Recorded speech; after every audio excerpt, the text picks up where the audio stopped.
Euclid Maths presents.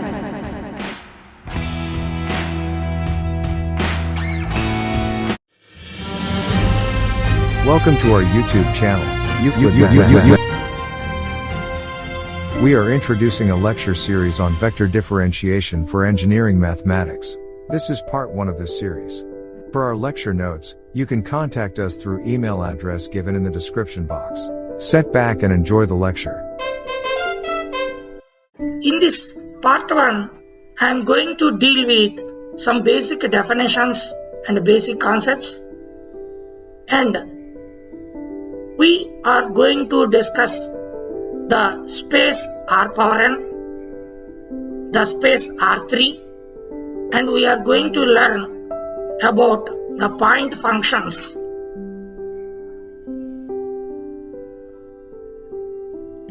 Now, the basic definitions. What's a vector? A vector is a quantity which has both magnitude and the direction. What's a scalar? A scalar is a quantity which has only the magnitude but it has no direction. The examples of vectors are velocity, displacement, force, etc. A few examples of scalars are distance, speed, etc.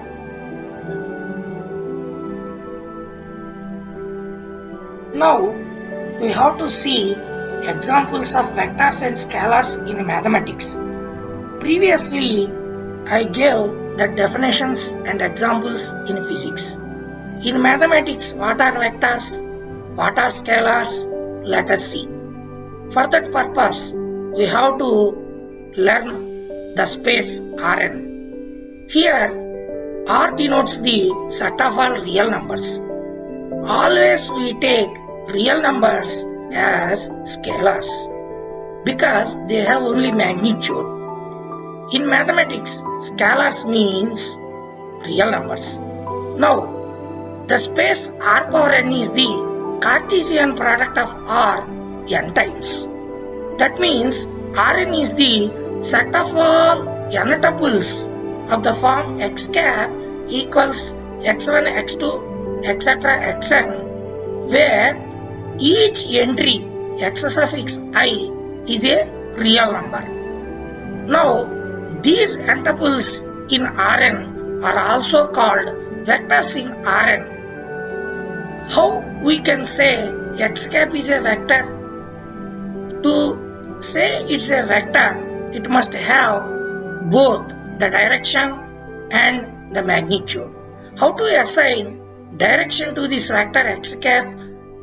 The direction of this particular vector x cap is the direction shown by an arrow which is drawn from the origin 0 cap equals 0, 0, so on 0 to this vector x cap x1, x2, xn.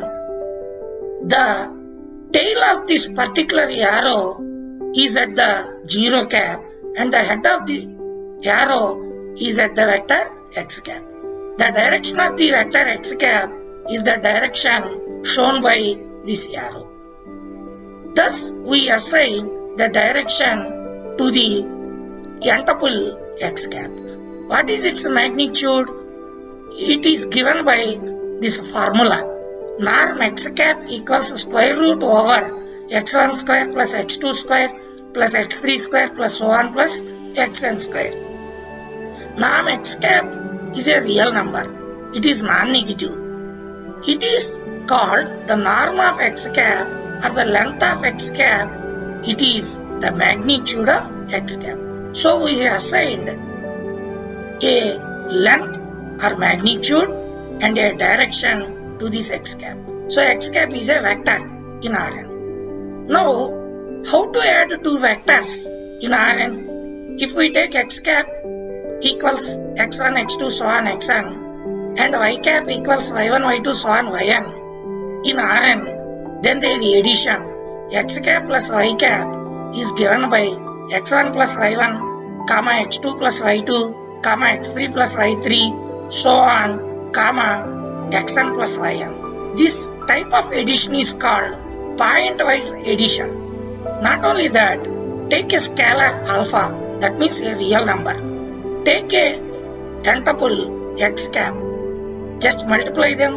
Alpha x cap is an tuple alpha x1, comma alpha x2, so on alpha xn. This is called the scalar multiplication. So we defined vector addition and a scalar multiplication in Rn. So Rn is a set of vectors such that x cap equals x1, x2, etc. xn, where each entry xi is a real number in which addition of vectors and scalar multiplication is defined.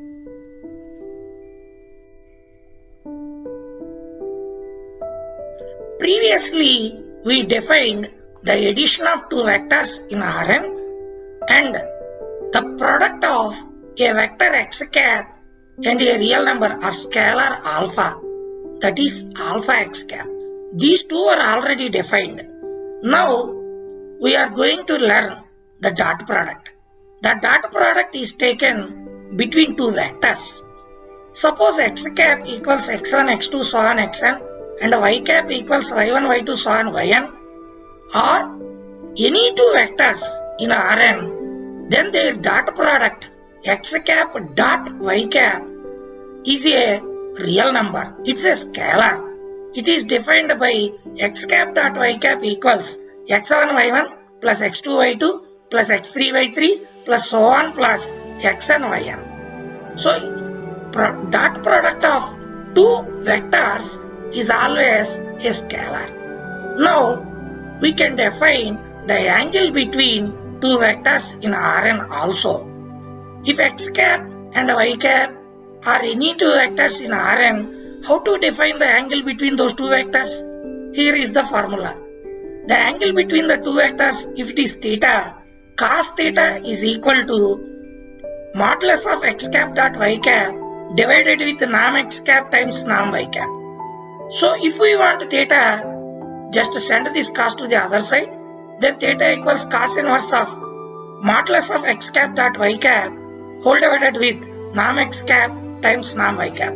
This gives the angle between those two vectors x cap and y cap.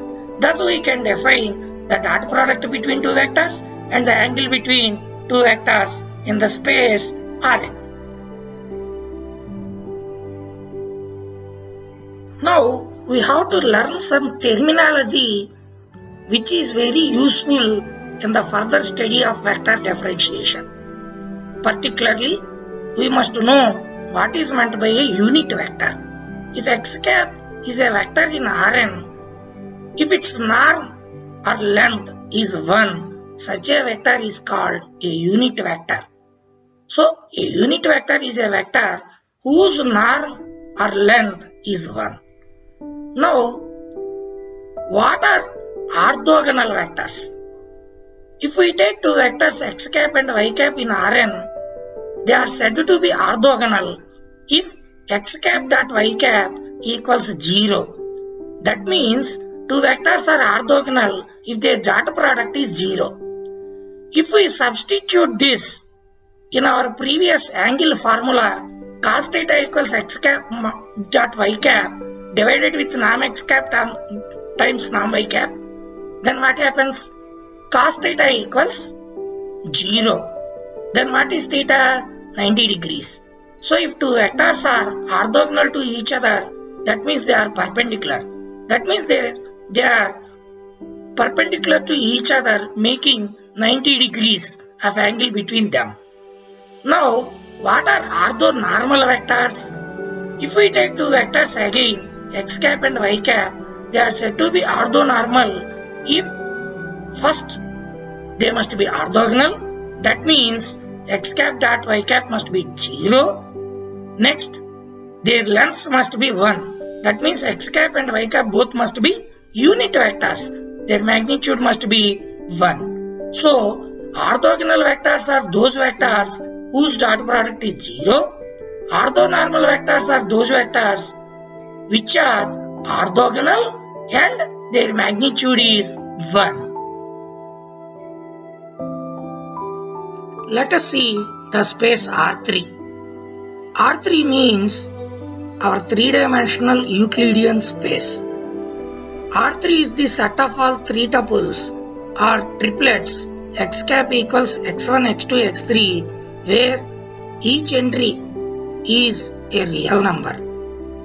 R3 is our three-dimensional space. In this space, if we take x cap equals x1, x2, x3, we have to assign a direction to it and a magnitude to it to call it as a vector. What is the direction of this particular x cap? As I previously said, we have to join the origin 0, 0, 0 to this x cap equals x1, x2, x3 by using an arrow. The tail of this arrow is at the origin and the head of the arrow x cap. The direction of this particular vector x cap is the direction shown by this arrow from 0 cap to this vector x cap. The magnitude or length of this x cap is norm x cap equals square root upon x1 square plus x2 square plus x3 square. This is called norm of x cap or length of x cap or the magnitude of the vector x cap. So we have assigned a direction and a magnitude to this point x cap. So it's a vector. Thus, each point in R3, each point in the three-dimensional space is a vector. We can add any two vectors in the three-dimensional space.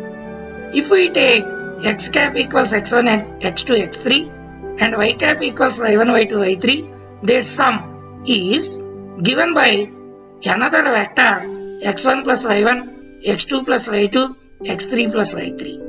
If alpha is a scalar or a real number, alpha times x cap equals alpha x1, alpha x2, alpha x3. The dot product of x cap and y cap is x cap dot y cap is x1 y1 plus x2 y2 plus x3 y3. Already we have seen this in the space Rn. Now here particularly we take three vectors. I cap equals 1, 0, 0. This vector is a unit vector. Its magnitude is 1. And this vector is along the positive x-axis direction.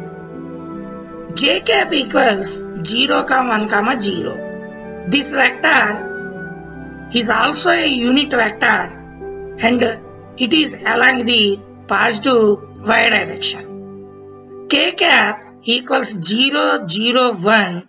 This vector is along the positive z-axis and its length is also 1. So these three vectors are unit vectors. What is a unit vector? A unit vector is a vector whose length or norm is 1. So all these three vectors are unit vectors. Not only that, we can observe a few points here. If we take the dot product between I cap and j cap, that is 0. Similarly, the dot product between j cap and k cap is also 0. I cap dot k cap is also 0. So here I dot I is 1, j dot j is 1, k dot k is also 1. That means these are unit vectors and also these are orthogonal to each other. Such vectors are called orthonormal vectors. So these three vectors are orthonormal because they are orthogonal to each other and also their lengths are 1. Now let us see how to represent a vector in R3.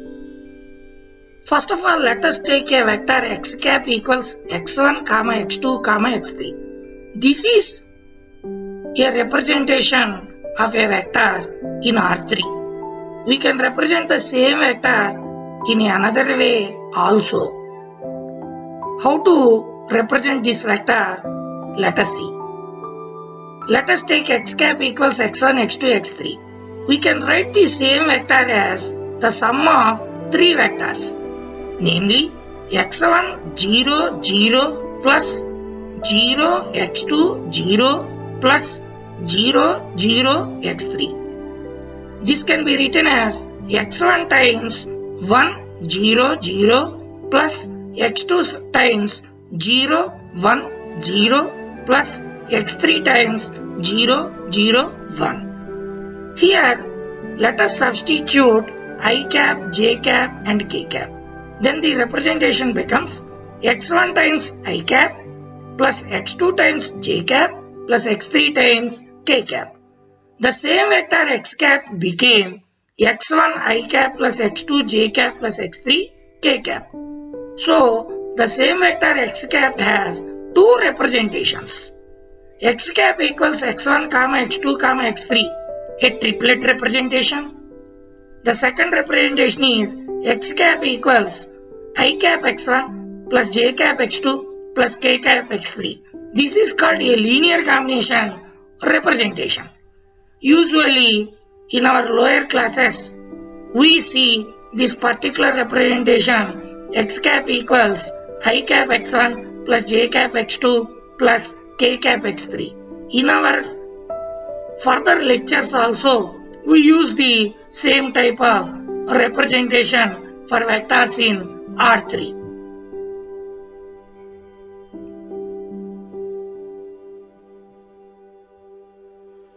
Point functions. These are very important in our chapter vector differentiation.